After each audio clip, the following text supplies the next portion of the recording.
Пред нас имаме предлог на закон за изменување и дополнување на Законот за заштита на потрошувачите. Едно решение кое што иде во прилог на зауздување на високите цени по маркетите. Знаеме дека и преходно владата се обиде со повеќе решенија како исто тоа да го направи, а воедно не би сакале да се повторат ситуациите од минатиот состав на владата, каде што инфлацијата растеше од 20% и на некои моменти на храната порасне до 30%. Така да важно е да се обидуваме и понатаму како да се воведе ред во ова поле.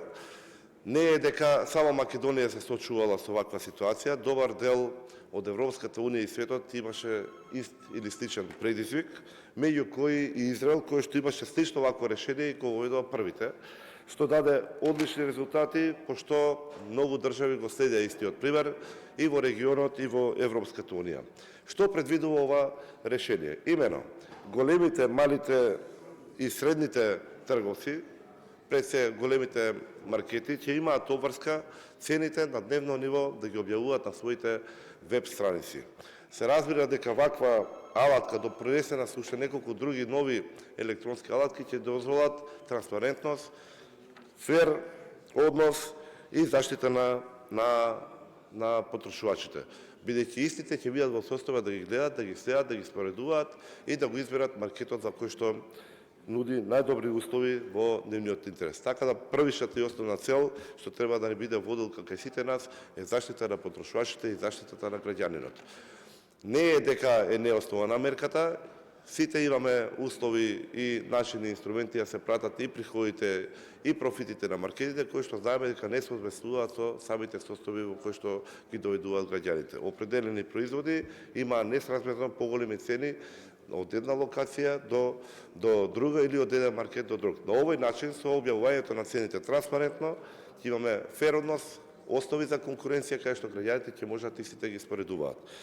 Сметам дека за мерките и за белешките кои што велеа преходно за старостите граѓаци дека нема да ги користат електронските апликации или електронските начини на проверки на цените не држат, бидејќи слични такви коментари од истите страни имавме и за некои други мерки, вклучително на времето и за воведувањето на ДДВ, па знаеме дека тоа беше една од најдобрите мерки кои што до ден денеска даваат резултат.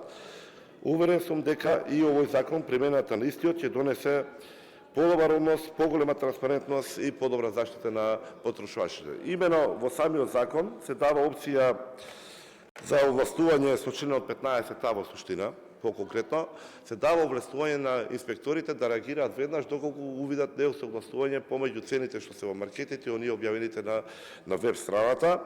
Согласно овие одредби, со вршењето на инспекцијскиот надзор ги имаат правата, обврските и овластувањата предвидени со овој закон и со посебни прописи каде ги утврдуваат нивните надлежности, како ќе постапат доколку видат неусогласување на цената што е објавена на веб страната и онаа што се наоѓа во маркетот. Доколку се зголеми вака конкуренцијата, доколку транспарентноста биде зголемена, веруваме и уверени сме дека маркетите и поголемите трговци особено и средните трговци ќе морат да бидат со подобар однос према потрошувачите и да понудат подобри цени за граѓаните. Верувам дека оние високи екстра профити или екстри разлики или високи цени во маркетите ќе бидат минато. Така да очекувам резултати за скоро време, очекувам битката за заштита на интересите на граѓаните и потрошувачите да продолжи. Очекувам посветено со сите нас како се направат подобри услови за подобро секојдневие. Ви благодарам.